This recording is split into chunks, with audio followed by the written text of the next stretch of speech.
নমস্কার। আপনারা প্রত্যেকেই নিশ্চয়ই ইতিমধ্যে অবগত হয়েছে মধ্যপ্রদেশের গোয়ালিয়রে একটা 5 বছরের নাবালিকাকে কিভাবে ধর্ষণ করা হয়েছে, কিভাবে তার উপরে অত্যাচার করা হয়েছে। মধ্যপ্রদেশের মুখ্যমন্ত্রী তার এখনো অবধি কোনো রকম কোনো সদর্থক বার্তা আমরা পাইনি।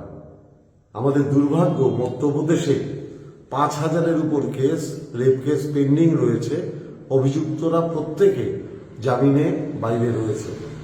বিজেপি শাসিত রাজ্য, উত্তরপ্রদেশ বলুন, রাজস্থান বলুন, মধ্যপ্রদেশ বলুন, সমস্ত জায়গাতে এই মেয়েদের উপর অত্যাচারে বিজেপি শাসিত রাজ্যগুলো এগিয়ে। আপনি যদি রিপোর্ট দেখেন, যেটা কেন্দ্রীয় সরকারের রিপোর্ট, সেখানেও দেখা যাচ্ছে যে বিজেপি শাসিত রাজ্যগুলো নারী নির্যাতনে সবার আগে রয়েছে। অথচ ভারতবর্ষের প্রধানমন্ত্রী নরেন্দ্র মোদী বলেছিলেন, বেটি পড়াও বেটি বাঁচাও। মেয়েদের এই অবমাননা, বেটিদের এই অবমাননা বাংলার মানুষ মেনে নেবে? আপনাদের কাছে আমার বিনীত প্রশ্ন রইল।